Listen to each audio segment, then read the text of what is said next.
नमस्कार दोस्तों। आज ये डीप एनालिसिस सीरीज का की दूसरी वीडियो है स्टैटिक जीके की। इसमें हम प्रीवियस ईयर के क्वेश्चंस उठाएंगे और उन क्वेश्चनों में मेंशन जितने भी टॉपिक है उनको डिस्कस करते चलेंगे।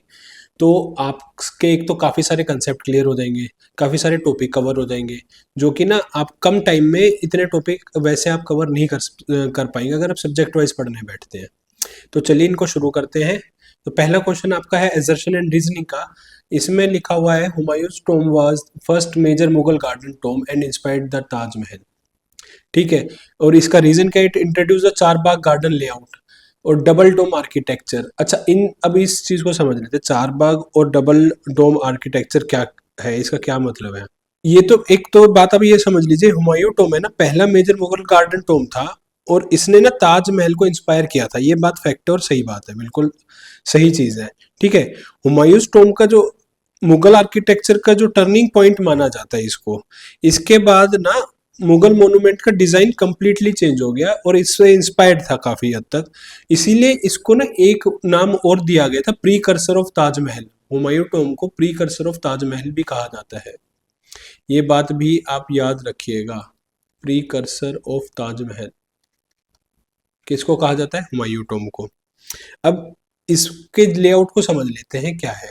इसमें एक वर्ड मेंशन हुआ है चार बाग, इसको देखते हैं पहले। तो चार बाग गार्डन, तो ये देखिए इस तरीके से आपका टॉम है।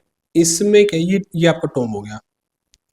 यहाँ पे वाटर के चैनल हैं और ये है आपके का गार्डन बाग। ऐसे चार बाग बनेंगे और बीच में आपका डोम। ठीक है, टोम। और ये टोम ना डबल डोम स्ट्रक्चर का होता था। डबल डोम स्ट्रक्चर क्या होता है? एक डोम तो ऊपर जो बाहर से दिखे और एक उसके अंदर बना हुआ। ठीक है। इससे क्या होता था, एक तो क्या कि बाहर से काफी बड़ी बिल्डिंग दिखती थी और अंदर ठंडा भी रहता था। तो ये दोनों ही तरीके के पैरामीटर्स पे को देखते हुए बनाया गया था। ठीक है। तो ये आपका चार बाग लेआउट हो गया और इसीलिए यही इसने इंस्पायर किया था आगे आने वाले जितने भी आर्किटेक्चर बने हैं आपके इसमें, जितने भी मोन्यूमेंट्स बने हैं मुगल एरा में, तो ये इससे इंस्पायर्ड माने जाते हैं। ये चीज क्लियर होगी। अच्छा, ये टॉम अब है कहाँ? दिल्ली में। ये चीज याद रखनी है, दिल्ली में। यूनेस्को के वर्ल्ड हेरिटेज साइट में की लिस्ट में ये इन्वॉल्व हुआ था, मतलब इसको इन्वॉल्व किया गया था। और ये कब हुआ था? 1993।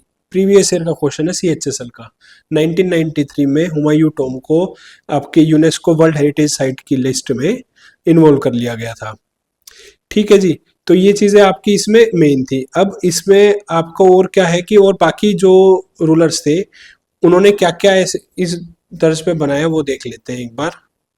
तो पहले देखिए, एक बार बाबर का देख लेते हैं। बाबर के में क्या इंपॉर्टेंट था? बाबर के में तो पर्शियन गार्डन लेआउट लेके आया था बाबर। पर्शियन गार्डन लेआउट कौन लेके आया था? बाबर। क्लियर होगी ये चीज। इस पे कौन सा बना हुआ था आपका? आराम बाग, जो बाद में राम बाग बन गया। ठीक है, बाद में चेंज होकर राम बाग हो गया। याद रखिएगा इसको, किस पे है? पर्शियन गार्डन लेआउट पे। इसके बाद आपका हुमायूं टॉम। अच्छा, हुमायूं टॉम आपका बनाया किसने था, ये बता सकते हैं आप? इसको आप कमेंट सेक्शन में बताना।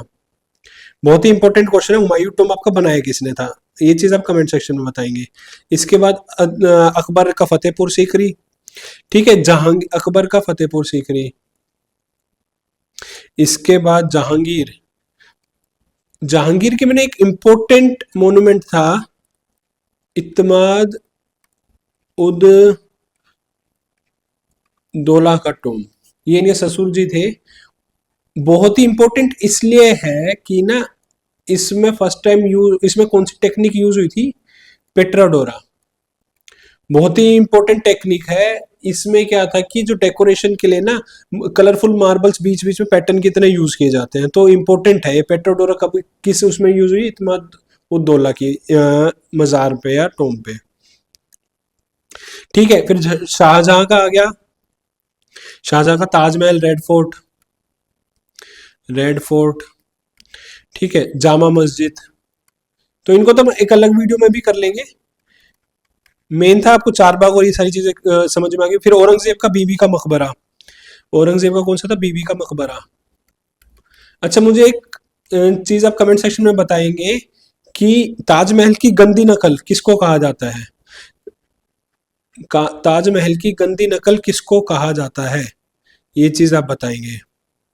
अच्छा, ये बनाया किसके लिए था? दिलरास बानो बेगम के लिए। दिलरास बानो बेगम।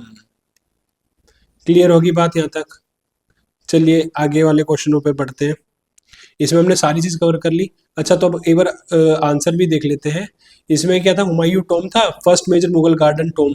ठीक है, गार्डन के मतलब गार्डन भी था टॉम में, ऐसा ही फर्स्ट था। ठीक है, इंट्रोड्यूस किया था चार बाग गार्डन लेआउट, डबल डोम आर्किटेक्चर। ठीक है, तो इसका क्या है कि ये दोनों ही चीज सही है, और उसके बाद ये letter become a hallmark of Mughal architecture, मतलब हर जगह ये चीज मिलने लगी। और ये तो both A and R are true and R is the correct explanation of A, तो ये आपका सही हो जाएगा।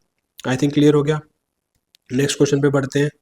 नेक्स्ट क्वेश्चन है आपका crew escape system. What is the primary function of crew escape system on ISRO's human rated LVM-3 rocket.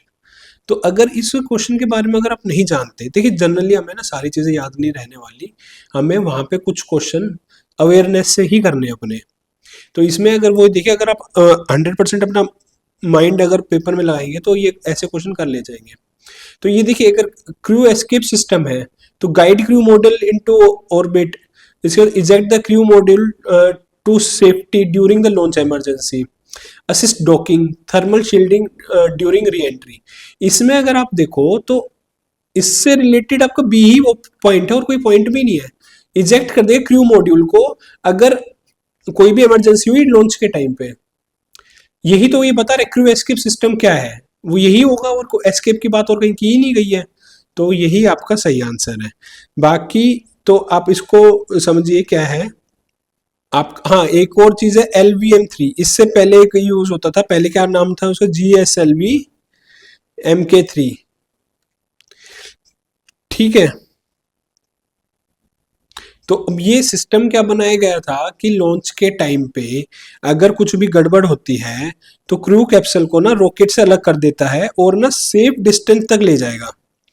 उसके बाद पैराशूट खुल जाएंगे और वो सेफ लैंडिंग के लिए, मतलब कि आपके जो भी क्रू होगा वो बच जाएगा।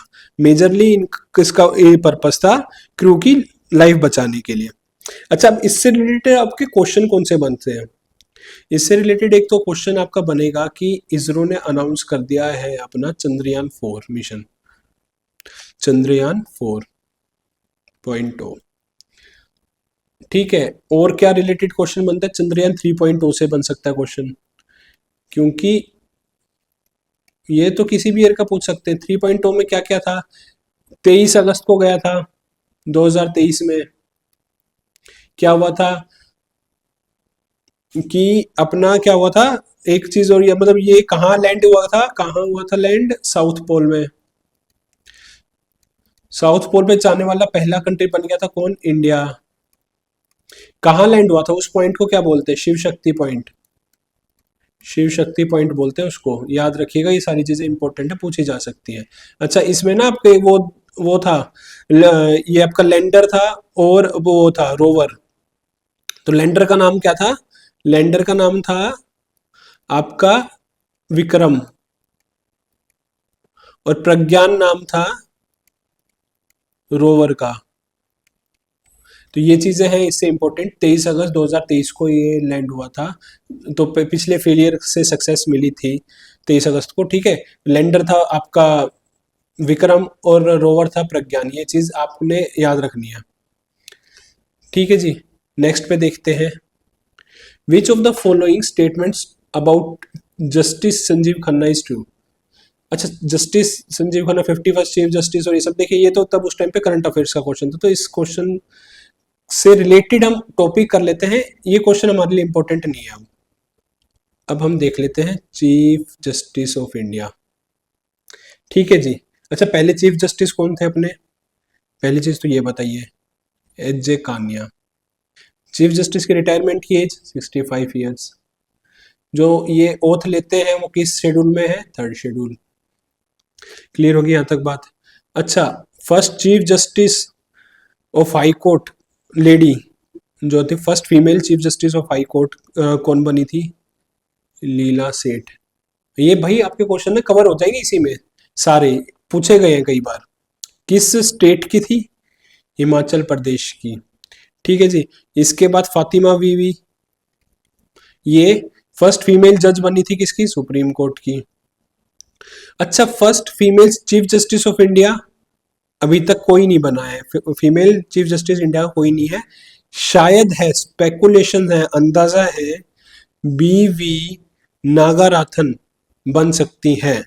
नागाराथन बन सकती हैं नेक्स्ट चीफ जस्टिस आफ्टर। अभी कौन है हमारे रिसेंटली 53rd कौन है? सूर्यकांत जी के बाद जस्टिस सूर्यकांत। क्लियर होगी बात यहां तक? अच्छा, अब सुप्रीम कोर्ट की बात चलिए तो वो डिस्कस कर लेते हैं एक बार। सुप्रीम कोर्ट ऑफ इंडिया, बीवी नागराथन हो गया। अच्छा चलिए जी, अब डिस्कस कर लेते हैं supreme court of India. Most important है इसमें। पहली चीज तो आर्टिकल कौन सा? 124, एस्टेब्लिशमेंट ऑफ सुप्रीम कोर्ट। ठीक है। इसके बाद आपका एक इन्हीं के पार्ट देख लेते हैं, बहुत सारे पार्ट है पर इंपॉर्टेंट वाले रखते हैं। 124(2) क्या कहता है? Appointment of CGI. ठीक है। 124 ये भी पूछा हुआ है एक बार, ऑप्शंस में आया हुआ था। 124(4) रिमूवल ऑफ जज ऑफ सुप्रीम कोर्ट। ठीक है। और उसके बाद आपका 125 इनकी सैलरी। ठीक है। अब इसमें के बाद के देखिए ये और इम्पोर्टेंट है, इसके बाद के जितने में एक तो आपका देखिए ये वाला इम्पोर्टेंट हो गया, एक आपको ये वाला इम्पोर्टेंट, और अब जो इसके बाद लिख रहा हूँ वो बहुत ज्यादा इम्पोर्टेंट है।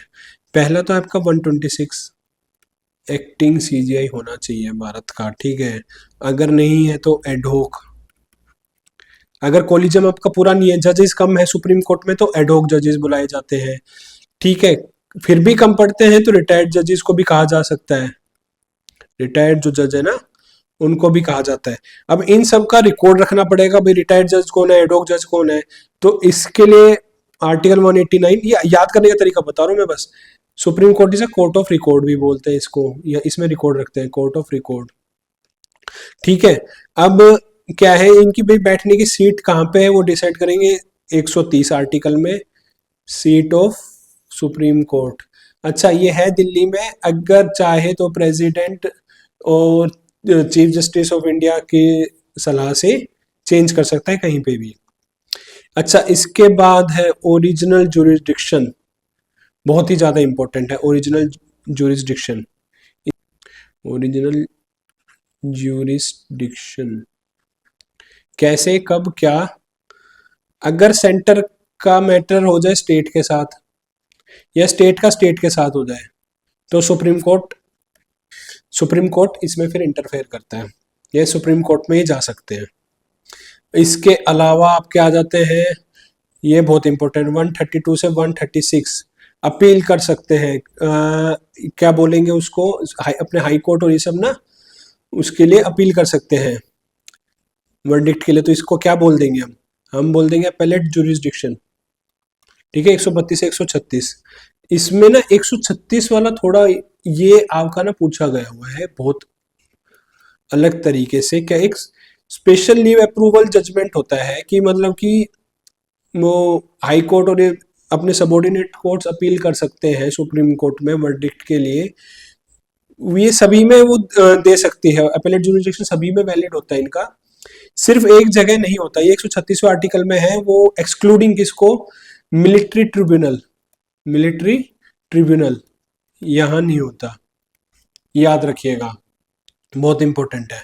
अच्छा, अब इतने सारे डिसीजन ये देते हैं तो इनके पास अपने डिसीजन को रिव्यू करने के लिए भी कुछ होना चाहिए। तो रिव्यू पावर इनकी किसमें? 137।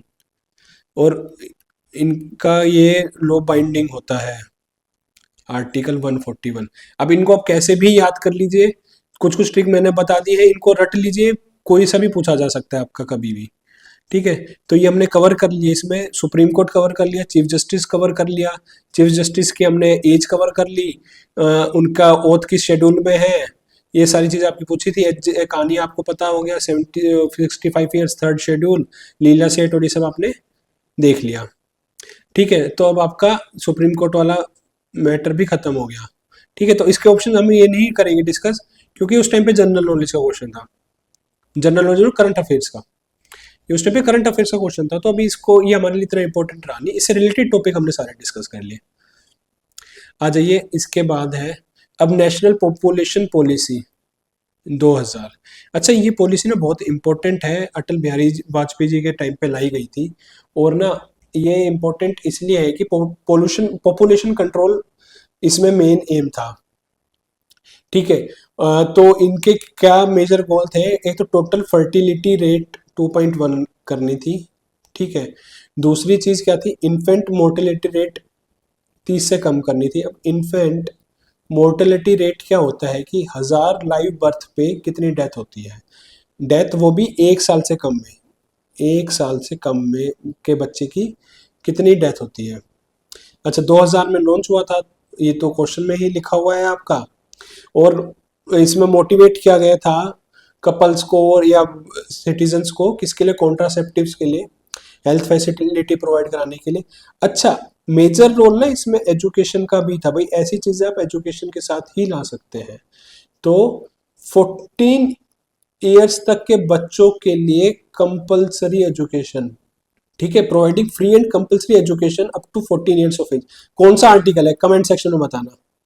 ठीक है जी। तो अब इसके अलावा इसमें और कुछ खास इंपॉर्टेंट चीजें नहीं थी, बस गोल यही था कि इमोर्टिलिटी, मतलब इन्फेंट मोर्टिलिटी रेट 30 से कम हो पर 1000 बर्थ पे, और टोटल फर्टिलिटी रेट 2.1 हो। मेन पर्पस था पॉपुलेशन कंट्रोल का। क्लियर होगी बात? अब अगर आप इस क्वेश्चन को करना चाहें तो क्या था कि कौन सा इनमें से सही है? इंक्रीजिंग द, वो प्रोवाइडिंग फ्री, ये वाला तो हो गया, ये तो भाई इसके अंदर होगा। Increasing fertility rate to ensure demographic dividend. भाई फर्टिलिटी रेट क्यों बढ़ाना चाहेंगे? मतलब कि एक माँ कितने बच्चों को जन्म दे, उस चीज को क्यों बढ़ाना चाहिए? उससे पॉपुलेशन कंट्रोल थोड़ी ना होगी। तो जो सेकंड जहां जहां है वो तो गलत हो ही जाएगा अपने आप। ठीक है, अब इन दो में बचा रिड्यूसिंग इन्फेंट मोर्टिलिटी रेट। ये बिल्कुल होगा भाई, कोई भी मतलब बिल्कुल पॉलिसी के अंदर होगा। ठीक है, कि 30 से कम ही डेथ हो पर लाइव बर्थ पे। तो 1-3 हो गया आपका। 4 देख लेते हैं, प्रोमोटिंग डिलेड मैरिज फॉर, अब वो था गर्ल चाइल्ड मैरिज है, चाइल्ड मैरिज एक्ट, और ये सभी किस लिए आए थे? कि डिलेड मैरिज हो, एजुकेशन वो अपनी कम से कम ग्रहण कर ले बच्ची हो, तभी उसको अपने राइट्स के पता हो। ठीक है, तो ये भी इसके अंदर इन्वॉल्व होगा। तो आपका आंसर 1, 3 एंड 4 हो जाएगा। क्लियर होगी बात? चलिए नेक्स्ट क्वेश्चन देख लेते हैं हम। Which pathway in cellular respiration generates the most ATP? सबसे ज्यादा एटीपी कहाँ बनते हैं, ये इसमें पूछा गया है। अब एटीपी क्या है, ये सारे ये ऑप्शंस क्या है, ये हमें ना पता होनी चाहिए। थोड़ा सा आपका साइंस में पहले ऊपर ऊपर से पूछता था, डायरेक्ट क्वेश्चन पूछ लेता था। अब थोड़ा हमें क्या है कि ना इनकी डीप तक नॉलेज होनी चाहिए कि क्या प्रोसेस होता है, क्या नहीं होता, वो सारी चीजें हमें पता होनी चाहिए। देखिए, पहले तो सेलुलर रेस्पिरेशन होगा, ऑक्सीजन की प्रेजेंस में हो गया। अब ये स्टार्टिंग फेज है। अब हर सेल को एनर्जी तो चाहिए होती है। ये एनर्जी मिलती कहाँ से? खाने से। ठीक है, अब फूड जो है आपका, इस स्टोर्ड एनर्जी को सेल कन्वर्ट करता है किसमें? एटीपी में। अभी भाई एटीपी क्या है? एटीपी है आपका, याद रखिएगा, पूछा जाता है फुल फॉर्म क्या है एटीपी की, कई बार पूछी जा चुकी है, एडिनोसाइन ट्राई फोस्फेट। याद रहेगा, एटीपी करेंसी है ये, जैसे आपके नोटों की करेंसी है ना, वैसे ही करेंसी ऑफ, ये भी पूछा जाता है, करेंसी किसकी? एनर्जी की। क्लियर होगी बात? यहां तक कोई दिक्कत नहीं है। अब इनके ना प्रोसेस देख लेते हैं, जैसे है ग्लाइकोलाइसिस कर्व साइकिल। तो पहले देखते हैं ग्लाइकोलाइसिस क्या है। ग्लाइकोलाइसिस आपका, ग्लाइकोलाइसिस क्या, अब ये होता कहाँ है? ये होता है आपका साइटोप्लाज्म में, सेल के साइटोप्लाज्म में। क्या होता है? ग्लूकोस जो है आपका, वो कन्वर्ट होता है किसमें? 2 पाइरूवेट में। 2 पाइरूवेट। अब पाइरूवेट क्या होता है? 3 कार्बन कंपाउंड होते हैं, 3 कार्बन कंपाउंड होता है पाइरूवेट, ऐसे 2 बनते हैं। ठीक है, एटीपी अब फिर प्रोड्यूस होती है एटीपी। अडिनो अडिनोसाइन ट्राइफॉस्फेट, कितनी? 2। क्लियर होगी बात। अब इन पाइरुवेट का ऑक्सीडेशन होता है, पाइरुवेट का क्या होगा? ऑक्सीडेशन। ठीक है, क्या बन जाएगा इस ठीक है, अब ये ऑक्सीडेशन के बाद ना, फिर ना ऑक्सीडेशन के बाद ना ये आपके बनते हैं एक NaDH। ये क्या होता है इनको अभी समझते हैं। उसके बाद ये चलती है साइकिल अपनी थर्ड स्टेज पे, इसको बोलते हैं कर्व साइकिल। कर्व साइकिल ये क्या है? कर्व साइकिल में क्या होता है ना, NaDH बनते हैं आपके बहुत सारे और FADH2। ये है क्या? ये है आपके एक तरीके से मान लो, ये है ट्रक कैरिंग, जो दिन ट्रक लोडेड होते हैं एनर्जी से, एनर्जी से जैसे आप अगर देखिए इमेजिन करो, ट्रक जो सामान से भरा होता है ना, फुल्ली लोडेड होता है, तो वो यही ये ट्रक होते हैं। ठीक है, अभी तक मतलब एटीपी की फॉर्म में एनर्जी नहीं आई है, वो अब जो ये लास्ट प्रोसेस होता है इसमें बनती है। इसको बोलेंगे electron transport chain, etc. Etc electron transport chain. ये क्या करेगा, किसकी प्रेजेंस में? NaDH और FADH2 के कारण, और बहुत सारे मतलब क्या है कि जो इलेक्ट्रॉन के पास एनर्जी थी, तो ईटीसी जो है ना वो हाई एनर्जी इलेक्ट्रॉन्स किससे? NaDH और FADH2 से लेके। अब ये ईटीसी में क्या होता है ना आपका, एक तो लोकेशन इसकी क्या होती है, इनर माइट्रोकॉन्ड्रियल मेम्ब्रेन में होता है। ठीक है, और यहाँ सबसे ज्यादा एटीपी बनता है, करीबन करीबन 26 से 28 एटीपी बनता है इधर, जो कि बाकी हर जगह 1 या 2 बनता है। और ये कारण क्या है ना इसका, कर्व साइकिल में प्रोड्यूस हुए NaDH FADH2 ना, इनकी वजह से ईटीसी में 26 से 28 के करीब एटीपी जनरेट हो जाता है। ठीक है, इसकी लोकेशन आपको पता चल गई, इनर माइट्रोकॉन्ड्रियल मेम्ब्रेन में, इनर माइट्रोकॉन्ड्रियल मेम्ब्रेन में। ठीक है, और ये मतलब ये होता क्यों? इलेक्ट्रॉन है ना जो हाई एनर्जी कैरी करते हैं, इसमें कहा है आपका NaDH FADH2। इसको आप एक तरीके से समझिए, होता है कि ट्रक होते हैं एनर्जी से भरे हुए, इसके बाद वही ईटीसी में आके 26 से 28 एटीपी के फॉर्म में एनर्जी प्रोड्यूस कर देते हैं। क्लियर होगी बात। अब क्वेश्चन को देख लेते हैं, ये तो हमारी पूरी साइकिल होगी। ग्लाइकोलाइसिस में अभी अभी हमने देखा कि 2 ही एटीपी बनते हैं, साइटोप्लाज्म की लोकेशन पे होता है ग्लूकोज, क्या 2 पाइरुवेट में टूटते हैं, ये 2 पाइरुवेट का फिर ऑक्सीडेशन और ये सब होता है, वो हमने देख लिया। फिर कर्व साइकिल में NaDH2 और NaDH और FADH बनते हैं, वही फिर आपके इलेक्ट्रॉन ट्रांसपोर्ट चेन में 26 से 28 एटीपी बना देते हैं। टोटल कम से कम 30 से 32 एटीपी बनते हैं। ठीक है, तो ये आपका पूरा प्रोसेस था, A, B और C। तो इसमें अब पूछा क्या है, which pathway in cellular respiration generates most ATP, तो आपका आंसर C ही हो जाएगा। डी है फर्मेंटेशन। अब फर्मेंटेशन होती ही ऑक्सीजन के एब्सेंस में है, एनएरोबिक रेस्पिरेशन होती है, ये एनएरोबिक रेस्पिरेशन है, तो डेफिनेटली एनर्जी तो कम ही रिलीज करेगा। ठीक है, ये आपके ई स्टोरी सब में होती है, ये एग्जाम्पल हो जाते हैं इसके, तो ये तो आपका आंसर होगा नहीं। क्लियर होगी बात। चलिए आगे 6th क्वेश्चन देखते हैं, बहुत ही इंपॉर्टेंट क्वेश्चन है ये भी। Arrange the following events in chronological order. Event है ईस्टर्न जोनल कमिटी जो 2022 में हुई थी की मीटिंग, और स्टेट रीऑर्गेनाइजेशन एक्ट और first central zonal council meeting. ये नहीं पता पर स्टेट रीऑर्गेनाइजेशन एक्ट ये आपको 100% पता होगा। स्टेट रीऑर्गेनाइजेशन एक्ट 1956 किसके लिए बना था? क्या? Division of state on the basis of linguistic basis पे। पहली स्टेट कौन सी बनी थी 1953 में? आंध्र प्रदेश। किसकी भूख हड़ताल की वजह से?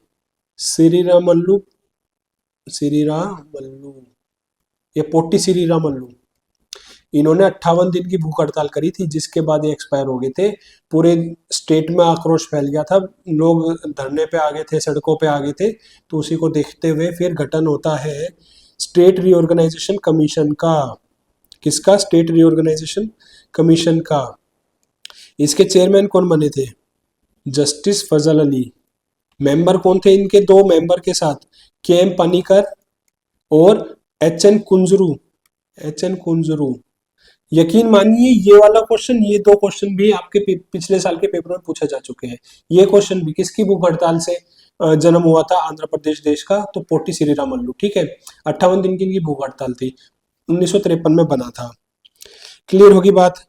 अब इसके बाद क्या है कि जो स्टेट रीऑर्गेनाइजेशन एक्ट था वो 1956 में पास होता है। 1956 में कब, जब एसआरसी कमीशन की रिपोर्ट आती है 1955 में, उसके बाद आपका एक्ट पास होता है 1956 में, ठीक है। अब इसके बाद है ना, इसके बाद बनती है फर्दर ना, इसमें एक सजेशन होता है जोनल कमीशंस में बांटने का। अब हमारा देश जो है वो उसको मतलब कि स्टेट को मतलब डायरेक्शन वाइज बांटने में, जैसे कि north north zonal commission, south zonal commission, east zonal commission, ठीक है। आपका और क्या हो जाएगा, वेस्ट जोनल कमीशन, फिर सेंट्रल जोनल कमीशन, ठीक है। एक और बना था, वो सेपरेट एक्ट से बना था, नॉर्थ ईस्टर्न जोनल कमीशन, ठीक है। ये भी याद रखना आप, ये सेपरेट बना था नॉर्थ ईस्टर्न जोनल कमीशन, ये आप याद रखिए, नॉर्थ ईस्टर्न जोनल कमीशन आपका सेपरेट बना था, ठीक है।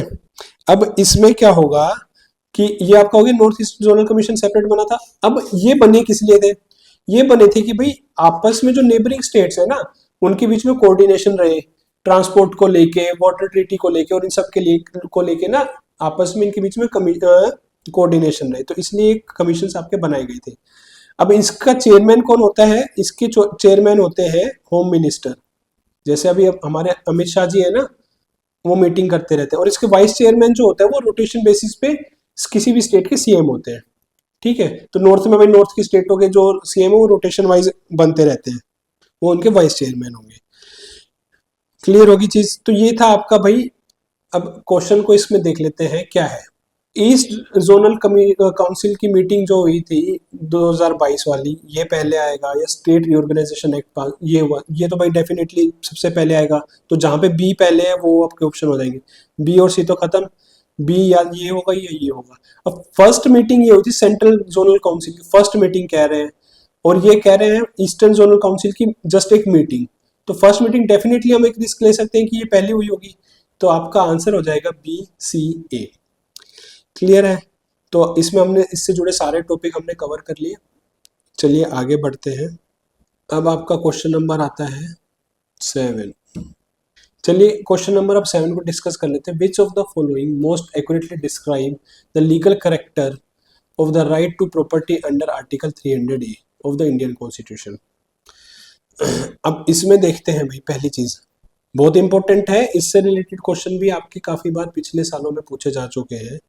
तो ये था क्या आपका, पहली चीज तो राइट टू प्रॉपर्टी आता था आपका, फंडामेंटल राइट होता था 91 का एफ पार्ट, ठीक है। और आर्टिकल आपका होता था 31 कि भाई गवर्नमेंट प्रॉपर्टी को कैसे एक्वायर करेगी। ये दो थे। क्या था पहले तो 91 का एफ, प्रॉपर्टी रखने का अधिकार था सिटीजन को, और गवर्नमेंट कैसे उस प्रॉपर्टी को एक्वायर करेगी, वो सारा था आपका। किससे पहले, 44th कॉन्स्टिट्यूशनल अमेंडमेंट से पहले। कब हुआ था, 1978। इसके बाद से पहली चीज तो क्या हुई, ये दोनों आर्टिकल आपके खत्म कर दिए गए। कब, 44th कॉन्स्टिट्यूशनल अमेंडमेंट के बाद। और ये आपका राइट टू प्रॉपर्टी चला गया, बन गया 300A, इसको बना दिया लीगल राइट। मतलब कि क्या है, अथॉरिटी ऑफ लॉ के बिगैर किसी का भी मतलब किसी की भी प्रॉपर्टी का हनन नहीं हो सकता, जब तक उसको प्रोटेक्ट कौन कर रहा है, लॉ कर रहा है, ठीक है। इसका क्या मतलब है, no person shall be deprived of his property save by the authority of law, ये पूरी एक स्टेटमेंट आती है इसकी। क्या कि गवर्नमेंट, जैसे अगर भाई गवर्नमेंट को अगर कोई फ्लाईओवर निकालना है तो डायरेक्ट जाके घरों को तोड़ के वहां पे कंस्ट्रक्शन स्टार्ट नहीं कर सकती, प्रॉपर एक लॉ निकालना पड़ेगा, लैंड एक्विजिशन बिल होगा, या एक प्रॉपर इसका तरीका होगा, ठीक है, लीगल प्रोसेस होगा, उसको ही अथॉरिटी ऑफ लॉ कहा जाता है इसमें, ठीक है। और इसके लिए ना, अच्छा एक चीज और है, एक क्वेश्चन पूछा जाता है, क्या 300A में कंपनसेशन मेंशन है, नहीं है, ये बात ध्यान रखना। उसके लिए रिहेबिलेशन एंड रीसेटलमेंट एक्ट आया था 2013, रिहेबिलेशन एंड रीसेटलमेंट एक्ट 2013 इसमें कंपनसेशन मेंशन है, राइट टू फेयर कंपनसेशन, ठीक है, फेयर कंपनसेशन मिलना चाहिए, ये इसमें मेंशन है आपका, 300A में मेंशन नहीं है, ये बात भी ध्यान रखिएगा। ये चीज क्लियर होगी। अब क्वेश्चन को देख लेते हैं भाई, लीगल राइट बना दिया गया, वो सारा 19 और 31 हटा दिया गया। It allows the state to deprive a person of property by any law event without due process, नहीं बिल्कुल अलाउड नहीं करता, विद ड्यू प्रोसेस होनी चाहिए सारी चीजें। It is a fundamental right, था भाई बिल्कुल फंडामेंटल राइट था, 1978 से पहले था, तो इसलिए अब ये गलत हो गया।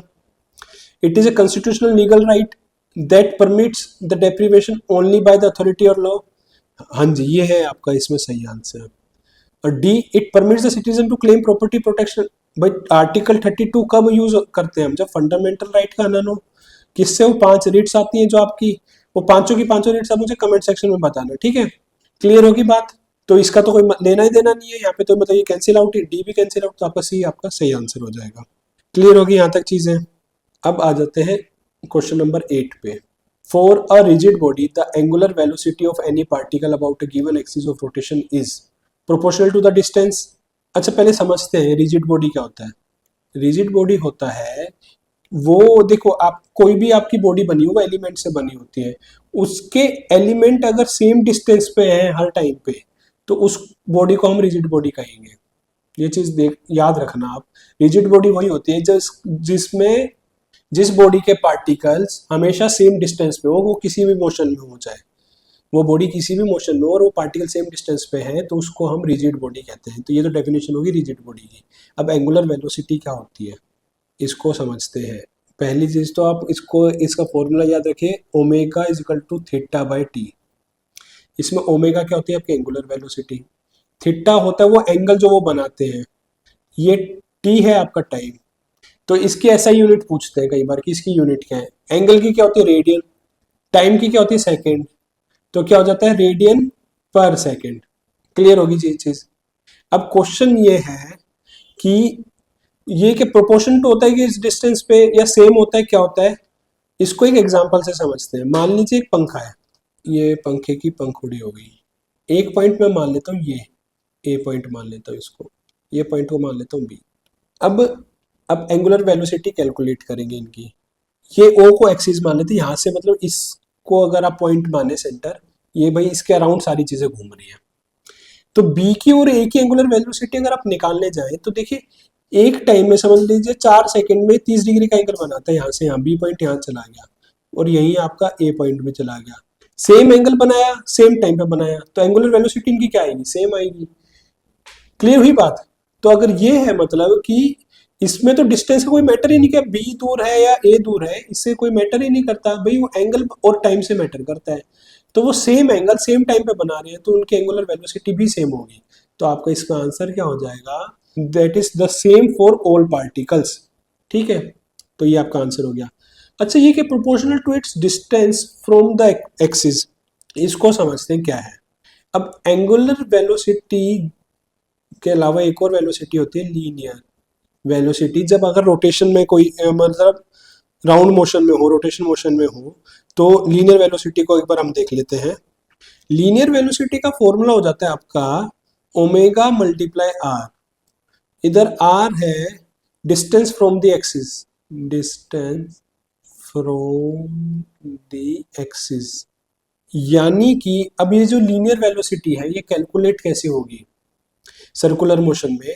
तो आपने एक बात तो देखी, एंगुलर वेलोसिटी तो कांस्टेंट रहेगी चाहे वो पार्टिकल दूर हो या पास हो एक्सिस के। अब अगर लीनियर वेलोसिटी निकालने जाए तो देखिए ये तो आपका कांस्टेंट हो गया, आर अगर अब ए और बी की हम निकालें तो देखिए बी पास में है, मान लेते हैं इसकी 4 होगी, 4 मीटर दूर है और ये 5 मीटर दूर है, तो आप देखेंगे जो ए की लीनियर वेलोसिटी है वो ज्यादा आएगी, क्यों, क्योंकि आपका इधर आर 5 हो गया और इधर बी में बी की देखें तो ये 4 ही है, तो ये 4 ओमेगा आएगी, और एंगुलर ये आपका कांस्टेंट है ही, इसकी कोई भी वैल्यू अगर जो भी निकलती है वो।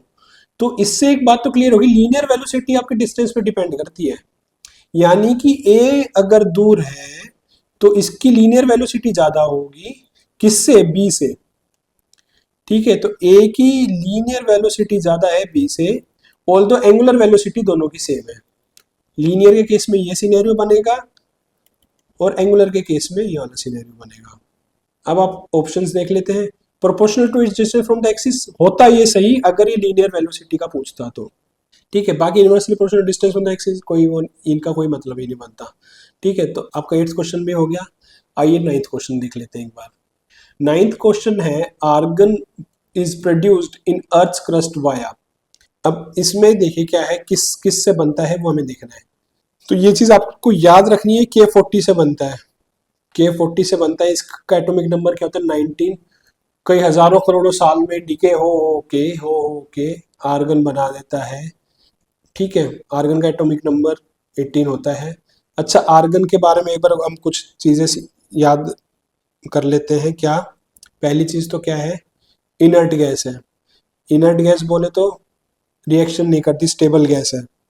स्टेबल गैस है तो किस ग्रुप में आएगी, 18th ग्रुप में आती है। 18th ग्रुप की और कौन सी गैसेज है आपकी, हीलियम, नियोन, आर्गन, क्रिप्टन, ठीक है, जेनन, रेडोन, ठीक है। ये स्टेबल गैसेज हैं आपकी 18th ग्रुप की। क्लियर होगी बात, ठीक है। अब इसमें ये, अच्छा आपको एक चीज और याद रखनी है, आइसोटोप्स और आइसोबार्स क्या होते हैं। Isotopes, isobars. आइसोबार्स में क्या सेम होता है, एटम का मास। आइसोटोप्स में एटॉमिक नंबर। क्लियर होगी, तो ये क्या हो जाएंगे आप बताइएगा कमेंट सेक्शन में। अच्छा, ये जो प्रोसेस है ना आपका, के से ए आर बनने वाला, आर्गन बनने वाला, पोटेशियम से आर्गन बनने वाला जो ये प्रोसेस है, इसमें इस प्रोसेस को ना स्टोन एज के लिए, मतलब कि स्टोन की या रॉक एज के लिए भी यूज किया जाता है। तो यानी कि इससे ना पता लगाया जाता है कि ये पत्थर कितना पुराना है।